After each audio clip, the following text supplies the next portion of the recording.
은퇴자를 위한 주식 투자 교실입니다. 오늘은 5월 3일 일요일 저녁 10시 17분을 지나고 있습니다. 오늘 주제는 추세란 무엇인가 라는 주제이고, 지난번에 이어서 두 번째 시간이 되겠습니다. 오늘 추세란 무엇인가에 대한 것 중에서도 추세를 판단하는 방법에 대해서 말씀을 드리겠습니다. 추세를 판단하는 방법이라는 것은 추세가 어떤 관성을 가지고 한쪽 방향으로 경향성 있게 관성을 가지고 쭉 움직이는 에너지의 흐름이죠. 힘의 균형이 한쪽 방향으로 이렇게 치우치면서 상승 또는 하락 또는 행보 이와 같은 세 가지 방향으로 움직이게 되는데, 추세의 판단법이란 무엇이냐? 추세의 판단법이란 그 관성을 가지고 움직이던 추세가 이제 에너지가 다해서 그 파동 에너지가 다해서 끝나가고 있느냐, 그 추세가 이제 끝나가고 있느냐. 그 다음에 그러니까 이제 주식을 하는 입장에서 보면 추세가 하락 추세가 이제 마무리가 돼서 종말점에 이르러서 다시 이제 그 하락 에너지가 줄어들고 이제 상승 에너지가 유입이 되면서 상승 추세로 초입으로 이렇게 들어가는 그러한 지점을 찾는 것이 추세를 판단하는 방법의 가장 핵심적인 내용입니다. 그래서 이 추세를 판단할 때는 먼저 장기적인 관점에서 대간 세차를 해야 되기 때문에 일봉의 2400개의 봉부터 봐라, 이런 이야기를 많이 합니다. 그래서 이제 나중에 좀 이따가 실제 차트를 보면서 한번 보겠습니다. 그래서 이제 추세를 판단할 때는 가장 먼저 타임 프레임을 판단을 해야 됩니다. 현재 나의 매매 포지션, 나의 어떤 매매 스타일이 스캘핑이나 데이 트레이딩이냐, 아니면 단기 스윙이냐, 중기 스윙이냐, 아니면 장기 스윙이냐, 아니면 장기 투자냐, 이러한 나의 매매 기준이 있을 것입니다. 그 매매 기준에 맞게 타임 프레임을 단기, 중기, 장기 이렇게 보면서 그걸 기준으로 해서 추세를 판단해야 매매에 활용할 수 있을 것입니다.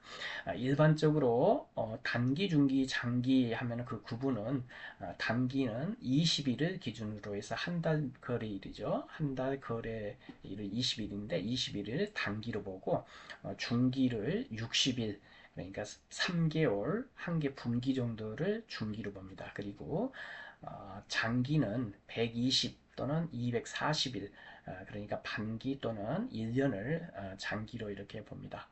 그래서 이제 이건 이동 평균선하고도 연관이 돼 있는데, 21선을 여러분도 이제 생명선이라고 하기도 하고, 61선은 추세선 또는 수급선, 그리고 120일이나 241선은 좀 강력한 세력들이 들어와야지만 되는 선이라고 해서 세력선, 그리고 300선은 절대 이편이라고 해서 상당히 강력한 선을 이야기를 하고 합니다. 그래서 이제 나의 매매 기준에 따라서 타임 프레임에 맞게 추세를 판단해야 된다. 그것도 장기적인 관점, 중기적인 관점, 단기적인 관점에 따라서 추세는 다르게 판단될 수가 있다. 예를 들면 장기적인 관점에서는 상승 추세이지만 단기적인 관점에서는 하락 추세일 수가 있고, 장기적인 관점에서 또 이제 상승 추세이지만 단기적인 관점에서 이제 하락 추세, 뭐 이와 같이 장기와 중기, 단기적인 관점에서 그 추세가 다르게 나타날 수가 있는 겁니다. 이것은 이제 타임프레임의 프랙탈 구조, 중첩된 그런 구조라고 지난번에도 이야기를 드렸듯이, 그래서 항상 대관세차라는 관점에서, 여러 가지 관점에서 그러니까 위에서도 보고 아래에서도 보고 옆에서도 보고 또 깊이 있게 보고 또 넓게 보고 이와 같이 여러 가지 관점에서 보는 게 이제 판단하는데 유리하겠죠. 그리고 이제 추세를 판단하는 것의 기초는 현재의 추세가 단기적인 관점에서 상승 추세냐, 하락 추세냐, 행보 추세냐, 이 세 가지 중에 하나를 판단을 하는 것입니다. 물론 중기적인 관점이나 장기적인 관점에서 마찬가지고요. 그리고 한 가지 더 이제 판단을 해야 될 것은, 추세 판단에 있어서 가장 중요한 것 중에 하나인데, 이 추세가 강한 추세냐, 약한 추세냐. 강한 추세라고 그러면은 우리가 이제 거기에 이제 추격해서 올라타서 또 수익을 낼 수 있는 거고, 또 약한 추세라는 것은 이 추세가 상승하는 추세가 금방 꺾일 수도 있기 때문에 좀 더 보수적으로 진입을 해야 될 것입니다. 그래서 추세가 강한가 약한가를 판단해야 되는데, 그것은 각도를 보고 판단합니다. 상승하는 각도가 가파를 때는 강한 것이고, 또 완만할 때는 상승 추세가 조금 강하지 않다, 약하다, 이렇게 판단할 수가 있겠습니다. 그리고 이제 추세선을 쭉 긋다 보면은 장기적인 관점에서 그어진 추세선이 있고, 중기적인 관점에서 그어진 추세선이 있고, 또는 단기적인 20일에서 60일 사이에 일봉을 중심으로 해서 단기적인 관점에서 추세선을 긋는 게 있는데, 이러한 추세선들은 지지와 저항의 역할을 하는 겁니다. 그런데 지지와 저항의 역할이 얼마나 강하냐, 강한 추세선이냐, 이거는 장기적인 관점에서 본 장기적인 입장에서 그거는 추세선이 가장 강합니다. 그만큼 장기 추세선은 이제 상승할 때는 저항으로 작용하고, 또 하락할 때는 큰 지지력으로 작용을 합니다. 이거는 이동 평균선의 원리와도 같습니다. 이동 평균선에서도 가장 강한 선이 241선이죠. 물론 481선이 더 강하고 301선이 더 강하지만, 그래서 세력선인 241선이 강하기 때문에 241선은 어떤 개인 투자자들, 개미들이 뚫을 수 없는 선이 되겠습니다. 그 다음에 강한 선은 121선, 그보다 더 강한, 약한, 이제 그보다 조금 더 이제 한 건 60, 가장 약한 것은 이제 25일선 등이 약한 선들이 되겠습니다. 즉 241선이라는 것은 240일 동안의 평균치이기 때문에 정규 분포상에서 가장 중앙에서 평균이 가장 많이 몰려 있는, 그러니까 정규 분포의 가장 중앙에 있는 평균적으로 가장 많이 매매가 이루어진, 사고팔고 하면서 가격이 많이 형성된, 여러 사람들이 들고 있는 가격이 241 평균가가 되겠습니다. 마찬가지 추세선도 장기 추세선이 가장 강한 추세선이 돼서 지지와 저항에 강한 역할을 하게 되는 것입니다.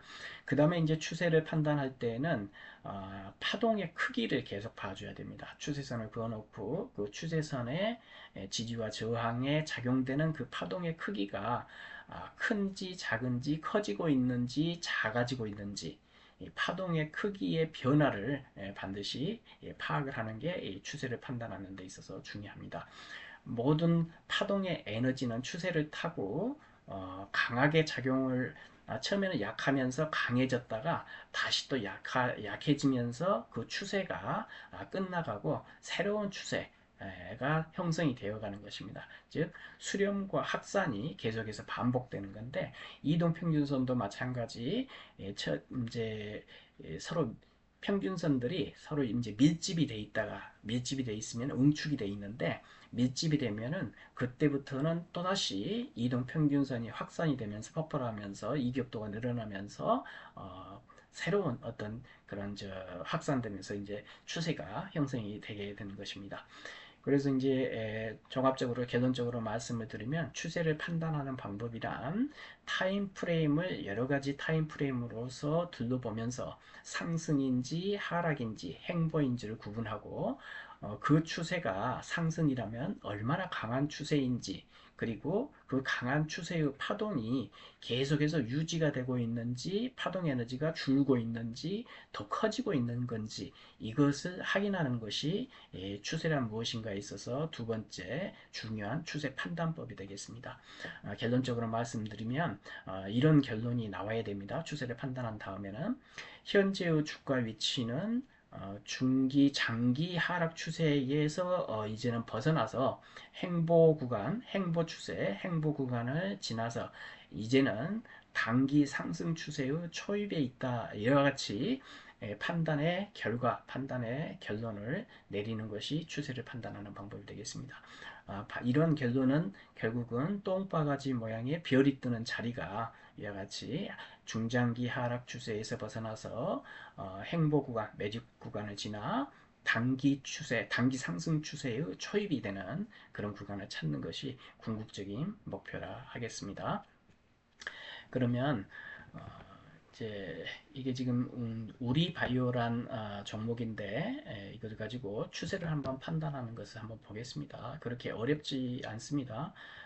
간단하게 이제 중심을 따라서 이와 같이 크게 보면 하락했다가 상승하고 상승하고 다시 쭉 이와 같이 하락을 했죠. 하락했다가 상승하고 다시 하락했다 상승했다가 현재는 이와 같이 장기적인 관점에서는 하락하면서도 이제 밑에 부분이죠. 하단 부분에 있기 때문에 하락의 하단 부위, 하단의 마지막 끝부분에 지금 와 있다. 이와 같이 판단을 할 수가 있겠습니다. 이게 뭐 2,400개의 봉을 바로 그리는데 여기 보시면 이제 2,400이라고 치면 2,400개가 나옵니다. 물론 이제 2,400개, 3,000개를 볼 수도 있지만 이렇게 봤을 때 이쪽 부분에 어떤 그 이 변곡이나 추세를 확인할 수 있는 모양이 안 나오면 이것을 드래그인해서 전체적으로 이와 같이 줄여서 보면 이와 같은 추세를 전반적으로 볼 수가 있겠습니다. 그래서 이제 장기적인 관점에서는 이때 이제 상장이 되었겠죠. 우리 바이오가 상장이 돼서 하락했다가 상승 하락을 하면서 상장 이후에 쭉 하락했다가 2009년도에 가파른 상승세를 이어갔고 그 이후로 하락과 반등 하락하면서 2009년도부터 2020년도까지 약 10년 동안 거의 이제 하락과 약 행보 구간을 이와 같이 지났던 것을 볼 수가 있고 2021년도에 가파른 또 상승세를 준 이후에 현재까지 하락과 반등 하락을 이어가고 있는데 그 하락하는 이제 현재 위치가 과거의 어떤 모습을 봤을 때 어느 정도 하단부에 와 있다. 하단부에 와 있다. 예를 들면 현재 이쪽 부분이 더 이제 아래에 있었지만 물가 어떤 뭐 이 우리 GDP 성장이나 어떤 물가의 인플레이션이나 이런 걸 고려했을 때는 이 정도는 충분하게 바닥권에 지금 와 있는 상태이다. 이와 같이 에, 장기적인 관점에서 추세를 한번 판단해 볼 수가 있겠습니다. 그리고 장기적인 관점에서 이제 파동 에너지를 보면 에너지라는 것은 이게 이제 거래량을 같이 봐줘야 됩니다.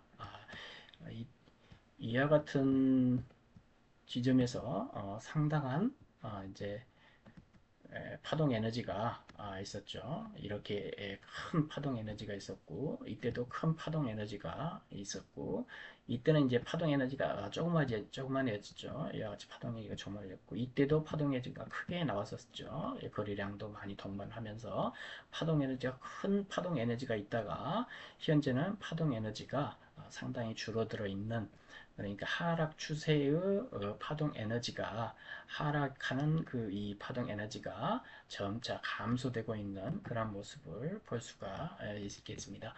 다음 이제 이와 같이 장기적인 관점에서 본 다음에는 중기적인 관점에서 볼 때는 이와 같은 변곡점들 있죠. 변곡점들 이와 같은 변곡점 여기다 변곡점이 있고 여기도 변곡점이 되겠고 여기도 변곡점이 되겠고 또 여기도 변곡점이 되어 있는데 중기적인 관점에서는 먼 과거는 빼고 가까운 과거서부터 이렇게 보고 하면 되겠죠. 그래서 이제 물론 이쪽 부분도 봐야 되겠지만은 이쪽 부분만 시간이 없으니까 이쪽 부분만 해서 중기적인 관점에서 보고 단기적인 관점에서 추세를 판단하는 법을 한번 보겠습니다. 그래서 현재 변곡점 이후에 이제 판단을 할 때는 상승, 하락 또는 행보 이런 것들을 같이 봐줘야 되기 때문에 이 큰 변곡점을 포함해서 이렇게 판단을 하면 되겠습니다. 그래서 이와 같이 큰 상승을 줬다가 추세선을 이제 그 보겠습니다.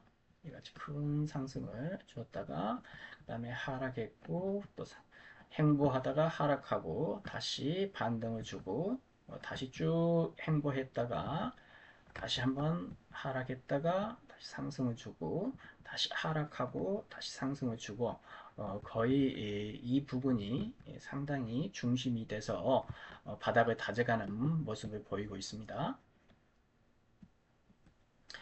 정확하게 이제 중기 추세선을 그어보면 이와 같이 하락할 때는 아까 하락이 이제 중심선을 이와 같이 하락의 중심을 이와 같이 이제 그어볼 수가 있고 하락의 추세선은 고점과 고점들을 연결합니다. 고점과 고점을 연결해서 긋는 건데 첫 번째 고점과 두 번째 고점을 연결해서 이와 같이 쭉 그으면 되겠습니다. 이와 같이 쭉 긋고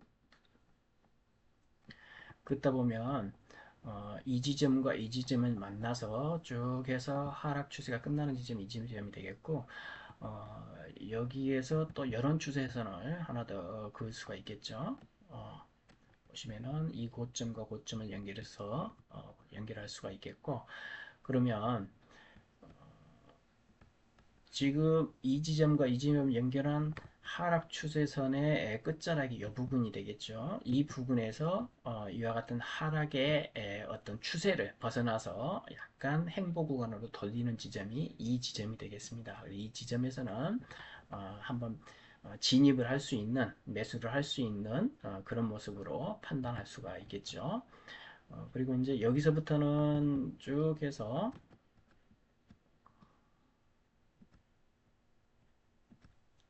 추세선을 그어도 거의 행보 구간이기 때문에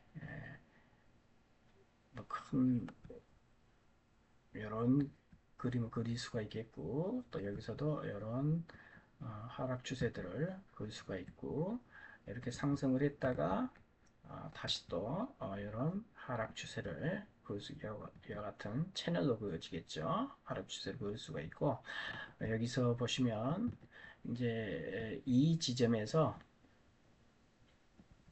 이 지점 있죠. 이 지점에서 이와 같은 하락 추세선을 상단으로 돌파해서 추세가 이와 같이 상승으로 약간 전환되는 그런 모습을 볼 수가 있습니다. 그래서 이제 이와 같이 쭉 중기적인 추세가 전반적으로 하락을 했다가 이와 같이 행보를 했고 그리고 또다시 약간 이제 이런 모습이 이제 골파기라고 하기도 하고 개미털기 또는 채털기라고 하죠. 어, 이와 같이 이제 확 이 하락을 시켰다가 크게 하락을 시켰다가 다시 올렸다가 살짝 빼주면 이때 이제 물렸던 위에 들고 있던 사람들이 다 팔고 개인 투자자들은 공포에 질려서 팔고 나가게 돼 있습니다. 그래서 개인 투자자들을 털어내고 이제 매집해가는 매집을 하기 위한 개미 털기 구간이 이런 골파기 모습이 이와 같이 상승으로 이루어지기 전에 나타나는 어떤 세력들이 주로 하는 그런 패턴이 되겠습니다. 그래서 이제 단기적인 어떤 추세를 보면 단기적인 추세를 보면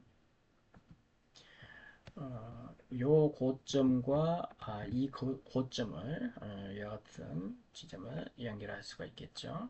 같이 연결을 하다 보면 이렇게 연결을 하고 이건 이제 하락 추세선이라고 그러죠. 하락 추세선이기 때문에 고점과 고점 이런 고점들을 연결해서 긋고 이 고점과 고점을 연결한 하락 추세선을 돌파해서 상승으로 이렇게 전환되는 이런 지점이 이제 매수 진입 최적의 매수 타이밍 진입 타이밍이 매수 타이밍이 타점이 되겠습니다.